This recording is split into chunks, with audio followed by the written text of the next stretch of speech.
en la investigación familiar. Es diplomado en Genealogía Heráldica y Nobiliaria, se ha dedicado mayormente a la investigación patrimonial sobre Chiloé y Chile, sobre la isla de Chiloé. Puedo añadir que conozco su trabajo y es un trabajo espléndido, que además es muy conocido y valorado a ambos lados del océano. Es miembro de la Asociación de Genealogía e Historia Familiar y también ha sido distinguido como correspondiente por distintos organismos nacionales e internacionales, sociedades, academias, institutos y centros de investigación. Sin nada más, le cedo la palabra. Hola, gracias Luis por la presentación. Más cerca, ¿no?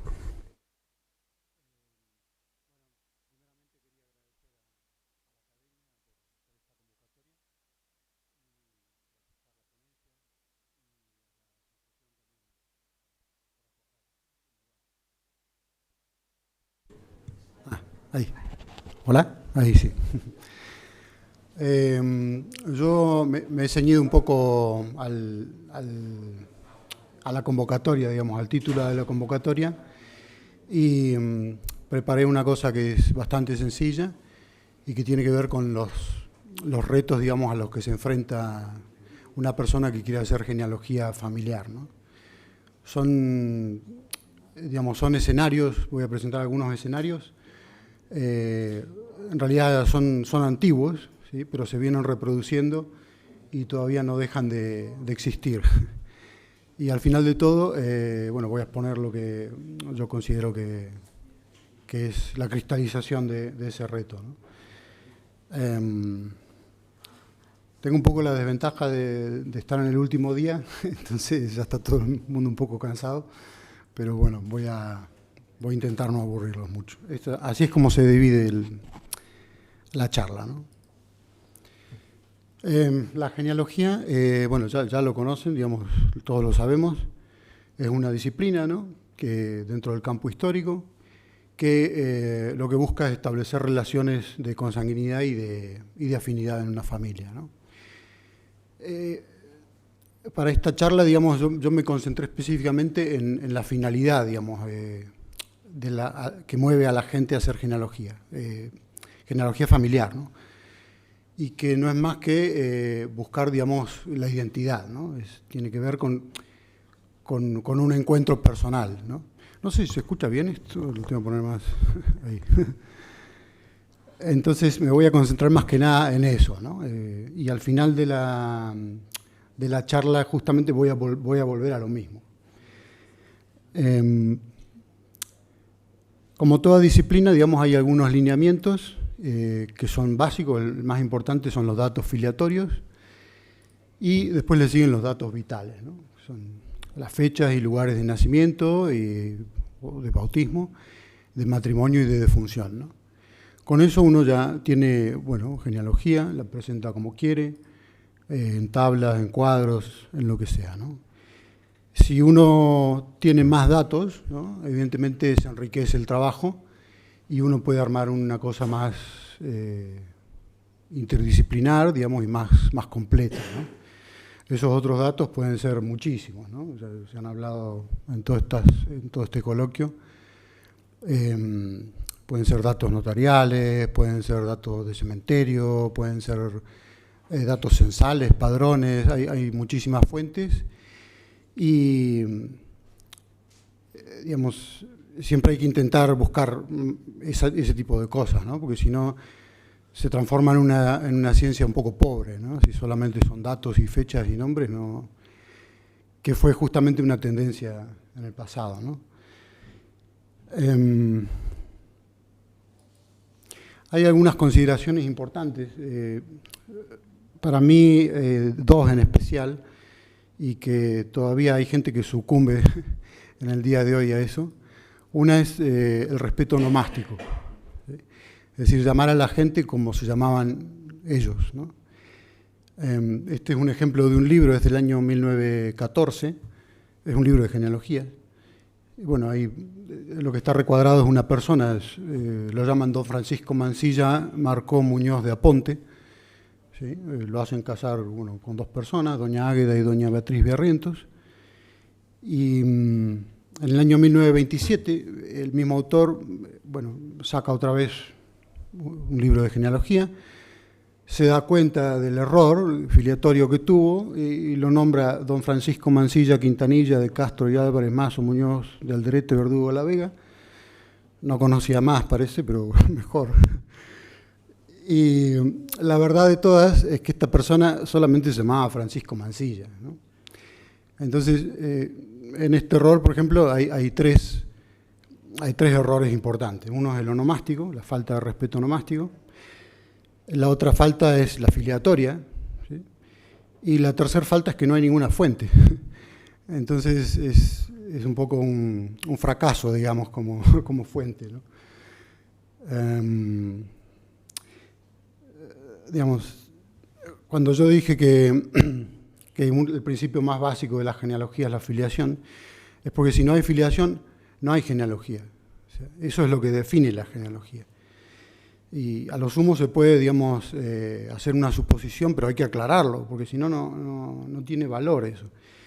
Y justamente hoy en Internet, como hablaron hace un tiempo atrás, está lleno de genealogías supuestas o falsas, que uno hace 2 o 3 clics y ya está en el siglo IX, en el X, en el XII, sin ningún problema, ¿no? Y sin ninguna fuente de por medio.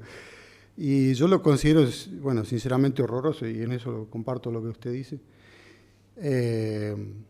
Me parece que es un problema, ¿no? Porque es como desprestigiar, digamos, el conocimiento.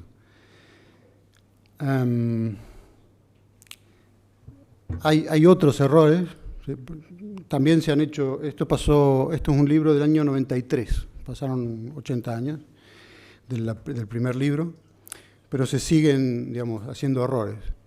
Bueno, ahí tenemos a don Pipino, don Carlos Magno, don Luis I de Francia, un tratamiento digamos, de respeto que no se usaba y que esa gente no llevaba y que no pueden llevar jamás, ¿no? Porque está don Guillermo de Inglaterra, don Enrique de Inglaterra, y bueno, se siguen haciendo estas cosas, ¿no?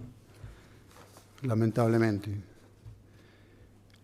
Y si uno no respeta estas cosas, estos grupos de datos, lo que estamos es, ante la mitología, ante la leyenda. No es fortuito que ponga ahí a Thor, porque también hay algunas genealogías que hacen descender de Thor a la gente. Y en el mejor de los casos, ante la ciencia ficción, que bueno, también es un género interesante, pero no es genealogía, ¿no? Entonces, hay otro error también muy común en el aficionado, que lamentablemente no lo hacen todos los aficionados, y que es que adjudicar, digamos, el origen etimológico de un apellido al origen de un linaje, ¿no? O sea, eso, bueno, por la obviedad que representa, creo que no vale la pena ni hablar de eso, pero todavía sigue existiendo algo de eso. Y otro error común es considerar la geografía como el punto de inicio de un linaje, o sea, inequívocamente. En este ejemplo, es un ejemplo real, es justamente la zona donde yo investigo, que es la zona sur de Chile, Chiloé. Hay una gente que es de apellido Blanco. Entonces, uno tendería a pensar que es un apellido español, entonces tienen que venir de España, ¿no? Ahí está la distribución de los blancos en España, hay muchos en la montaña, en Galicia. Entonces tiene que venir de algún lado de ahí, en teoría, ¿no? Pero también hay unos bianco, y está demostrado que pasaron a Argentina y pasaron a Chile con el apellido transformado en Blanco, así que también podrían venir de ahí. También hay unos white, que se transformaron en Blanco cuando pasaron a Cádiz, y también podrían venir de ahí, ¿no?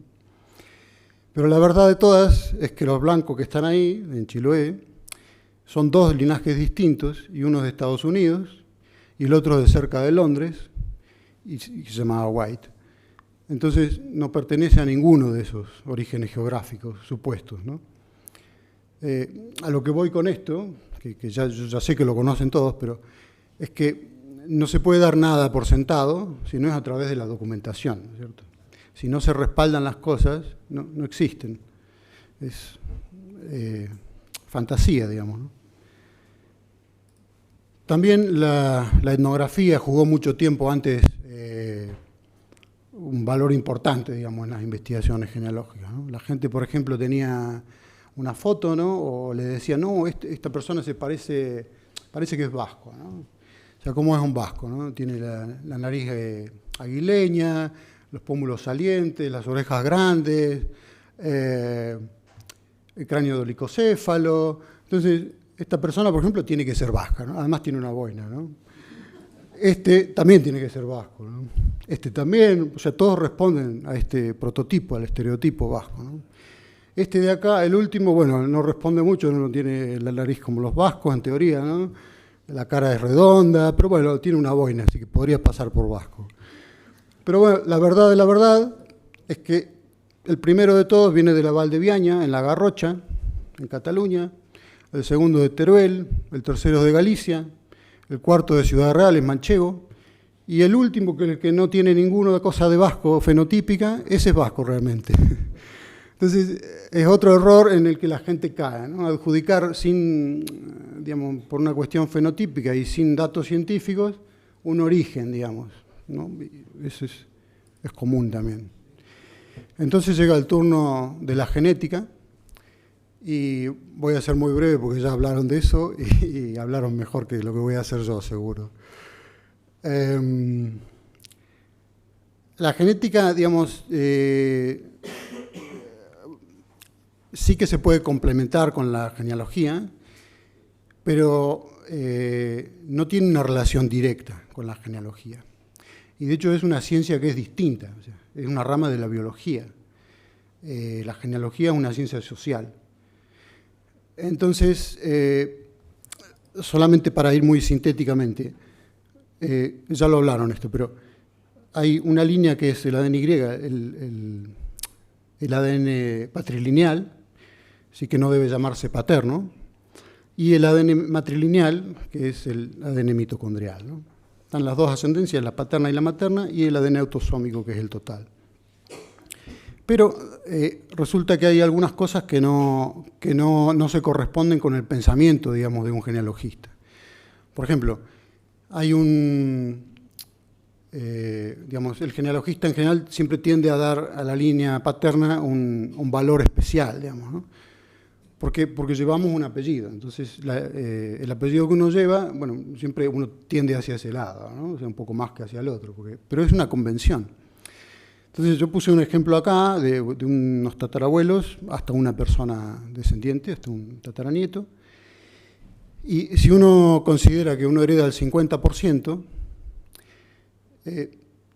digamos, el bisabuelo de una persona tiene el 50% del tatarabuelo.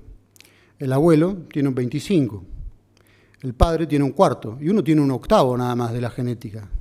Pero claro, lleva el apellido y uno cree que tiene algo más importante, digamos, de ese lado, y en realidad es muy poco lo que uno tiene de la línea paterna. Es un poco, o sea, no es que sea incorrecto, ¿no? Y no estoy diciendo que uno no tenga que interesarse en la línea paterna, pues yo también lo hago, todos lo hacemos, pero lo que quiero decir es que como es una convención, en realidad es muy relativo todo. O sea, no es que pese más una cosa que otra cosa. Hay otras situaciones un poco curiosas. Por ejemplo, esto es ficticio, pero suponiendo que una tatarabuela, ¿no?, la X, tenga cierta carga genética, que es la roja, tenemos unos tataranietos que son hermanos, que son los A y los B, y tenemos unos primos terceros, que son 1, 2, 3, 4 y 5. Resulta que A y B son parientes de 2, de 4 y de 5. Pero la carga genética de la tatarabuela X no se expresa en 1 y no se expresa en 3. Entonces, el árbol genético es distinto al árbol genealógico. O sea, ellos aparecen como parientes, A y B aparecen como parientes de 2, de 4 y de 5, pero no son parientes de 1 ni de 3. Y en el árbol genealógico sí son parientes, ¿no? Y las dos cosas son reales. O sea, no es que una esté mal, son distintas. Entonces, bueno, a lo que voy con todo esto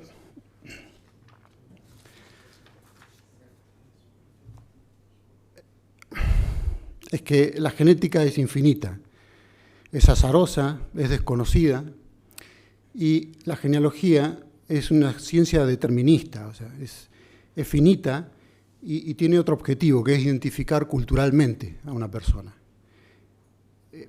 La genética es muy vasta y es muy desconocida. O sea, por supuesto que hay interrelaciones, como hay interrelaciones con otras ciencias, pero no es directa la relación. O sea, para mí, o sea, son cosas distintas y hay que entenderlas como cosas distintas.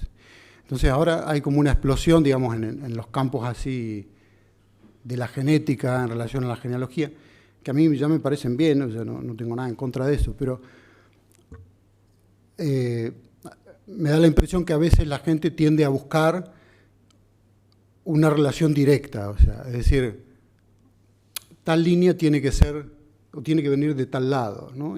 O tiene que ser tal cosa. Y me parece que solamente a través de un estudio muy aplicado, como el de los haplogrupos, se puede llegar a determinar eso, pero la persona de a pie, digamos, no le es difícil acceder a eso. Y me parece importante que conozca que son dos cosas distintas. La genealogía, para mí, debe servir para hacerse preguntas, ¿sí? O sea, por ejemplo, si uno es un genetista, se podría preguntar esto, ¿no? ¿Qué enfermedades tiene una población, ¿no? Un valle o una comarca? ¿Se pueden determinar genéticamente? ¿Se pueden prevenir? Si uno es un historiador, se puede preguntar esto, si hay antepasados comunes en las élites dirigentes, ¿no? De cierto lugar. Si uno es un doctor en Derecho o le interesa la nobiliaria, por ejemplo, puede preguntarse a qué grupo de personas benefició la regulación del mayorazgo en las leyes de Toro. Y si uno solamente quiere hacer genealogía familiar, también se tiene que preguntar algo, ¿no? Y se tiene que preguntar, por ejemplo, qué causa la movilidad de una familia, o sea, por qué llegó ahí, o sea, ¿no? O qué implican los oficios que tenían los antepasados de uno, o qué significan las alianzas endogámicas que tienen las familias. La genealogía es un vehículo, digamos, para entender el pasado, para mí. Y con esto ya llego a las conclusiones, que para mí son dos, y es en los estudios genealógicos, ya sea de carácter familiar como académicos, ¿no? Es indistinto. Pero para mí debe haber primero una contextualización, ¿no? Un enfoque multidisciplinar, o sea, se deben buscar distintas herramientas, ¿no? Y sobre todo un desarrollo del pensamiento crítico. O sea, uno tiene que, digamos, si no hay pensamiento crítico, no hay ciencia. O sea, uno tiene que poder preguntarse cosas y tiene que poder pensarlas distinto. O sea. Y respecto a la genealogía y a la genética personal, es lo que mencioné antes, que para mí, digamos, la clave está en comprender que son cosas distintas, que no hay correspondencia de tipo absoluto, y por supuesto que sirven, pero que hay umbrales, digamos, que son muy difíciles de cruzar o de casarlos entre sí, ¿no? Y bueno, esto es lo que tenía para decir. Gracias.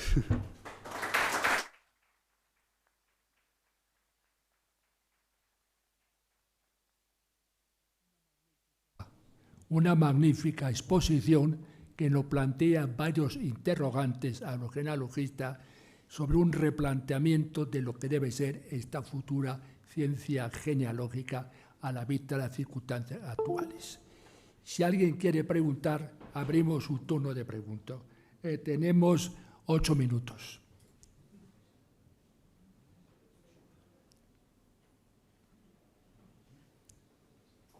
Sí. Muchas gracias por esta presentación muy interesante. Puedo solamente decir un caso que he visto hace unos meses en Internet cuando estaba usted con las fotos que decía cuál es el vasco y al fin era el que no parecía. De un caso que he visto que pusieron una foto de una señora, creo que del final del siglo XIX, y entonces esto era en un grupo de investigación genealógica de las islas de las Azores, Y la pregunta era, ¿de cuál de las islas de las Azores piensan ustedes que sería esta señora? Esta es una pregunta completamente, era una foto de una señora que podría ser de cualquier parte de Europa occidental, creo.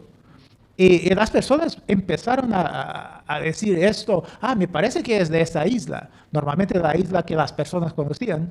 Era una discusión que las cosas que se ven en Internet a veces son increíbles, ¿no? Sí, sí, bueno, justamente, ¿no? O sea, yo puse el ejemplo este de los vascos porque es un estereotipo típico, ¿no? O sea, fue inmortalizado, bueno, en el siglo XIX ya se empezó a pintar, digamos, mucho, sobre todo el costumbrismo vasco se apropió, digamos, de esas imágenes típicas, ¿no? Fisonómicas vascas y las eternizó, digamos. Pero la verdad es que hay mucha gente vasca que es muy distinta, ¿no? Hay rubios, hay con cara redonda, o sea, no tiene nada que ver, ¿no? Pero sí es parecido a lo que menciona. Sí. Gracias.